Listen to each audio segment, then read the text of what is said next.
अस्सलाम वालेकुम। कैसे हैं जी? सब ठीक हैं? अच्छा, आज जो मेरा टॉपिक है वो थोड़ा ट्रीटमेंट के लिहाज से है। जो फालिज की मैंने पीछे वीडियोस बनाई थी आपके लिए, तो तकरीबन इस्केमिक स्ट्रोक और हेमरेज स्ट्रोक में जो इस तरह की केयर के लिहाज से मैंने आज की जो डिस्कशन करनी थी वो सेम है दोनों बीमारियों के अंदर, दोनों किस्म के फालिज के अंदर। हेमरेज हो जाए या ब्लॉकेज वाला फालिज हो जाए, उसमें जो नर्सिंग केयर होती है, जो होम केयर होती है, बेसिकली आज मैं वो डिस्कस कर रहा हूँ। पेशेंट जब भी हमारे पास लैंड करता है, ये एक्यूट इमरजेंसी होती है। फर्स्ट ऑफ ऑल के पेशेंट के घर वाले फ़ौरन आकर बताते हैं जी डॉक्टर साहब इसकी एक साइड जो है वो काम नहीं कर रही, मुंह टेढ़ा हो गया है। तो इस तरह की हिस्ट्री के साथ फिर फ़ौरन हम जो सीटी स्कैन कराते हैं हॉस्पिटल की इमरजेंसी से, तो उसी के ऊपर हमें तशखीस हो जाती है पेशेंट को सीटी स्कैन के ऊपर कि आया कि ये ब्लॉकेज वाला हुआ है या दूसरा हेमरेजिक स्ट्रोक है, यानी जिसमें ब्लड जो है वो ब्रेन के अंदर जमा होना शुरू हो जाता है। तो उसके बाद फिर हम फर्स्ट एड करते हैं पेशेंट की उधर ही इमरजेंसी वार्ड में ही, और उसके बाद हम उसको शिफ्ट कर लेते हैं अपने वार्ड में, या फिर अगर वो थोड़ा स्टेबल हो या उसकी बीमारी इतनी ज़्यादा सीवियर ना हो, फिर हम थोड़ा अंडर ऑब्जर्वेशन रख के फिर हम उसको डिस्चार्ज मेडिसिन लिख के तो उनको घर भेजते हैं, उसको फॉलो पे बुलवा लेते हैं।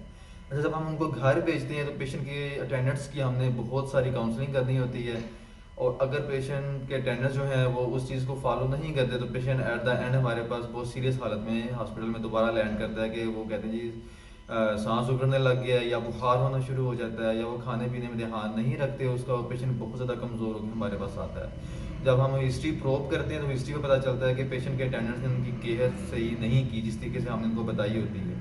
तो ये पेशेंट केयर, नर्सिंग केयर, ये बहुत ज़्यादा इंपॉर्टेंट है, मोर देन मेडिसिन। दवाइयों, अब बेशक पेशेंट की दवाई भी मिस हो जाए, हालांकि वो मिस होनी नहीं चाहिए। एक मिसाल दे रहा हूँ कि दवाई बेशक मिस हो जाए, लेकिन पेशेंट की जो केयर है उसी के ऊपर सारी उसकी आगे ट्रीटमेंट और सारा उसका जो भी आउटकम है, पेशेंट की रिकवरी डिपेंड करती है।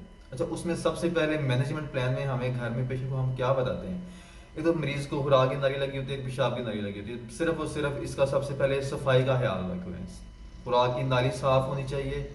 पेशाब की नाली को भी देखना है आपने, पेशाब वाली जगह को देखते रहना है, उसके ऊपर कोई गंद वगैरह जमा ना हो, वहाँ पे किसी किस्म का कोई जरासीम ना पैदा होने दें। रोज़ाना उसको दिन में 3 से 4 दफ़ा देखें, मुआयना करें सफाई का, ठीक है। और उसका खास ख्याल रखें, ये घर वाले आराम सुकून से कर सकते हैं। दूसरी बात, उसके बाद फिर हम पेशेंट को ये कहते हैं जी एनजी फीड, यानी कि जो नाक की नाली लगी हुई है उसके ज़रिए खुराक देनी है, पेशेंट को मुंह के ज़रिए खुराक नहीं देनी है। और उसके ज़रिए खुराक क्यों देनी है, उसकी वजह ये होती है कि जब खुराक की नाली लगाने की ज़रूरत पड़ती है कि पेशेंट के जो वीकनेस होती है किसी एक साइड की जिसको होती है, उसमें ये हमारे गर्दन की किसी एक साइड को, उस साइड के पट्टे भी खींचे जाते हैं, वो भी वीक हो जाते हैं। तो जब आपको अक्सर आपने गौर किया होगा कि नॉर्मल बंदा खाना खाता है तो ये मैंने इवन अपना थूक भी निकलना है या पानी भी पीना है या कोई एक नवाला लेना है, तो वो मेरे पट्टे यहाँ पे काम कर रहे होते हैं। तो ऐसे आप भी करेंगे तो आपको महसूस होगा कि यहाँ पे पट्टों पे खिंचाव पैदा होता है, जो कि एक्शन कर रहे होते हैं, उसका उस निकलने के अमल के साथ आपकी हेल्प कर रहे होते हैं। अब जब एक पेशेंट है जिसको फालिज हो चुका हुआ है, ठीक है, अब उस फालिज की वजह से क्या होगा कि उसके उस साइड के पट्टे गर्दन के भी कमज़ोर हो जाएंगे।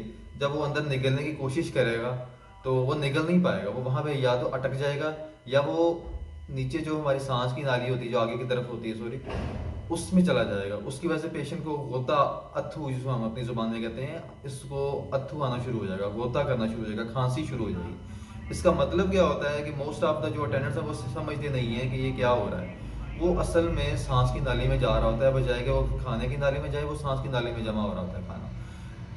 पेशेंट फिर है वो हमारे पास नमोनिया के साथ प्रेजेंट करता है, खाने की वजह से जो खाना पेट में जाना चाहिए वो सारा कहाँ जमा हो रहा होता है, चेस्ट के अंदर जमा हो रहा होता है, जो कि बहुत ही सीवियर और क्रिटिकल कंडीशन पेशेंट हमारे पास जब आता है वो हॉस्पिटल में इस तरीके से लैंड कर रहा होता है। इस चीज़ का ख्याल कैसे रखा जाए? अब पेशेंट को हमेशा 45 के एंगल के ऊपर या इससे भी सीधा करके आपने, बिल्कुल जिस तरह आप आम बंदे खाना खाते हैं इस तरीके से आपने बैठ बैठाना है उसको। बेशक उसको खुराक की नाली लगी है या डॉक्टर ने उसको नहीं लगवाई, आपने करना क्या है, उसको बिल्कुल बैठा के स्पून, बस अगर वो नाली नहीं लगी तो स्पून के साथ आपने थोड़ी थोड़ी देर बाद लुकमा या किसी चीज़ में लिक्विड चीज़ें आपने देनी है। खुराक की नाली लगी हुई है तो कम से कम आपने दिन में हर 6-6 घंटे बाद 2 से 2.5 सिरिंजें किसी भी चीज़ की आपने पेशेंट को पिलाते रहना है। ये नहीं कि इसी पेशेंट को इतना दबा दबा के दो कि मरीज़ जो है वो ऑलरेडी बेड के ऊपर लेटा हुआ है, उसी चीज़ें वो हजम ना हो, उल्टी हो और उल्टी बन के आगे फिर वो फेफड़ों में जमा हो जाए, फिर मसला उधर का उधर ही। सबसे पहले आपने क्या करना है, मरीज को सीधा बिठाना है। खुराक की नाली के जरिए आपने लिक्विड चीज़ें देनी है। लिक्विड चीज़ों में आप क्या क्या दे सकते हैं जी, सूप दे सकते हैं, दलिया पानी वाला दूध वाला बना के बिल्कुल लिक्विड करके उसको छान के उसका जो बच जाता है वो वाला आपने देना है, जो कि खुराक की नाली के अंदर से गुजर जाए। ठीक है। उसमें आप फिर वो जो दूध मिलता है, इंश्योर मिल्क मिलता है, ग्लूसरना मिलता है, according to patient condition doctor आपको प्रिस्क्राइब करता है कि ये आप इन दोनों में से कुछ भी दे सकते हैं। आपने वो वाले मिल्क ले लेने हैं, दूसरा मिल्क भी ले सकते हैं, लेकिन उसकी आपने क्रीम छान लेनी है, उसके ऊपर से कोलेस्ट्रोल आपने हटा लेना है। ये चीज़ें आपने बहुत एहतियात से देनी होती हैं। उसके साथ आपने दलिया दे सकते हैं, सूप्स बना के दे सकते हैं, जूसेस वगैरह दे सकते हैं। पेशेंट डायबिटिक नहीं है तो आप जूसेस वगैरह भी दे सकते हैं। तो ये चीज़ें हैं, बहुत ही कॉमन सी चीज़ें मैंने आपको बताई हैं, आपकी इन्फॉर्मेशन के लिहाज से आपको बता रहा हूँ, तो आपने इन चीज़ों को फॉलो करना है। इस तरीके से अगर पेशेंट जो है वो बहुत जल्दी रिकवरी की फेज़ की में जाएगा। अच्छा, ये जब फेस हो गया उसके बाद आपने पेशेंट को फौरी तौर पर लिटा नहीं देना कि मरीज ने खाना खा लिया तो अब लिटा दो। कम अज़ कम उसको 1 घंटा आपने बिल्कुल सीधी पोजीशन में प्रॉप अप रखना है, सीधा।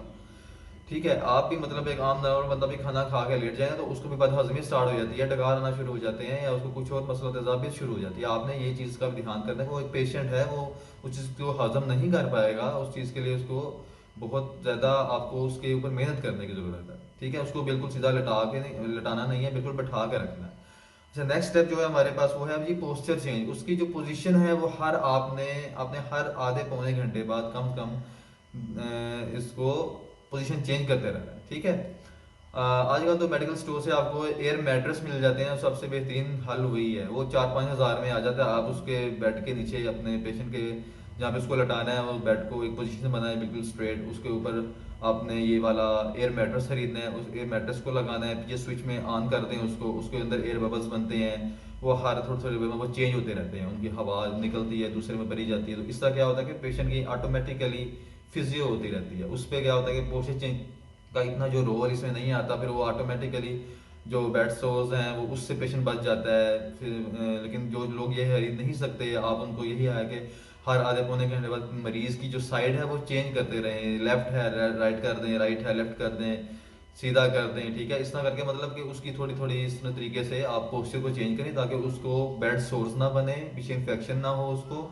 ये चीज़ें बहुत कॉमन है। हॉस्पिटल के बाद जब पेशेंट डिस्चार्ज हो जाता है घर में, फिर वापस आता है तो इन चीज़ों के साथ आता है हफ्ते महीने बाद। अच्छा, उसके बाद फिर नेक्स्ट ये है कि आपने एक चीज़ ये देख ली। ठीक है। दो चीज़ें मैंने आपको बता दी, एक एनजी फीड खुराक की नाली के जरिए खाने का तरीका, उसके बाद फिर आपको मैंने पेशाब के सॉरी ये बता दिया मैंने आपको पोस्चर चेंज के बारे में, और बेड सोर्स को कैसे बचाया जाता है पोस्चर चेंज के जरिए, वो आपने देख लेना है।